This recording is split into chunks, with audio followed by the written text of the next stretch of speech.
விஜய் தனது தோழர்களை அடக்கி வைக்காவிட்டால் ஜனநாயகன் படம் தமிழ்நாட்டில் ஓடாது. எச்சரிக்கை விடுக்கும் வேல்முருகன். தளபதி விஜய் 10ஆம் மற்றும் 12ஆம் வகுப்பு மாணவர்களுக்கு பரிசு வழங்கி ஊக்குவித்த நிகழ்வை விமர்சித்து எம்எல்ஏ வேல்முருகன் பேசியது சர்ச்சையை ஏற்படுத்தியது. பல தரப்பிலிருந்தும் வேல்முருகனுக்கு கண்டனங்கள் எழுந்தன. குறிப்பாக விஜயின் தமிழக வெற்றி கழகத்திலிருந்து கடுமையான விமர்சனங்கள் எழுந்தன. தமிழக வெற்றி கழகத்தின் கொள்கை பரப்பு இணை செயலாளர் தாகிரா வேல்முருகனை கண்டித்து அறிக்கை ஒன்றை வெளியிட்டிருந்தார். அது மட்டுமல்லாமல் சமூக வலைதளங்களில் தமிழக வெற்றி கழக தோழர்கள் விமர்சனங்களை முன்வைத்தனர். வேல்முருகன் மன்னிப்பு கேட்க வேண்டும் என்றும் கோரிக்கை விடுத்தனர். ஆனால் வேல்முருகனோ, நான் மேடையில் 1.5 மணி நேரம் பேசியதை வெட்டி ஒட்டி சில பகுதிகள் மட்டுமே வெளியிடப்பட்டுள்ளது என்றும் அதற்காக நான் மன்னிப்பு கேட்க வேண்டும் என்று அறிக்கை வெளிவிடுவது, சமூக வலைதளங்களில் அவதூறு பேசுவது, இது எதுவுமே என்னிடம் வேலைக்காகாது என்று தெரிவித்திருந்தார். இதனைத் தொடர்ந்து இரு கட்சிகளும் மாறி மாறி போஸ்டர் மூலம் விமர்சனம் செய்து வருகின்றனர். குறிப்பாக மதுரையில் ஓட்டப்பட்ட மன்னித்து விடுகிறோம் என்ற தமிழக வெற்றி கழகத்தின் போஸ்டர் பரபரப்பை ஏற்படுத்தி இருந்தது.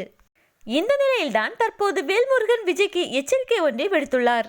விஜய் தனது தோழர்களை அடக்கி வைக்காவிட்டால் கன்னட தயாரிப்பில் வெளிவர இருக்கும் ஜனநாயகன் திரைப்படம் வெளியாவதில் நிச்சயம் சிக்கல் ஏற்படும் என தமிழக வாழ்வுரிமை கட்சி நிர்வாகிகள் சமூக வலைதளங்களில் கருத்து தெரிவித்து வருகின்றனர்.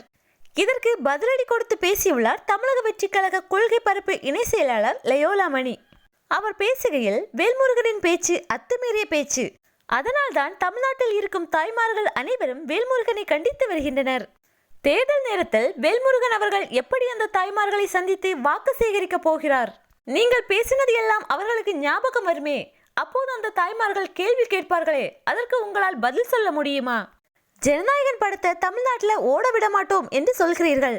இதே போல்தான் கத்தி படம் ரிலீஸ் ஆகிற டைம்லையும் நாங்கள் கத்தி படத்தை ஓட விட மாட்டோம், அந்த படம் லைக்கா புரொடக்ஷன்ல வருது, அதனால அந்த படத்தை ஓட விட மாட்டோம் என்று இதே வேல்முருகன் தான் போராட்டம் நடத்தினார்.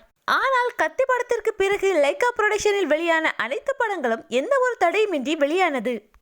அந்த நேரத்திலிருந்தே விஜய் மீது வன்மத்தை காட்டி வருகிறார் வேல்முருகன். கத்தி படம் தமிழ்நாட்டில் ரிலீஸ் ஆகி மிகப்பெரிய வெற்றி படமாக அமைந்தது.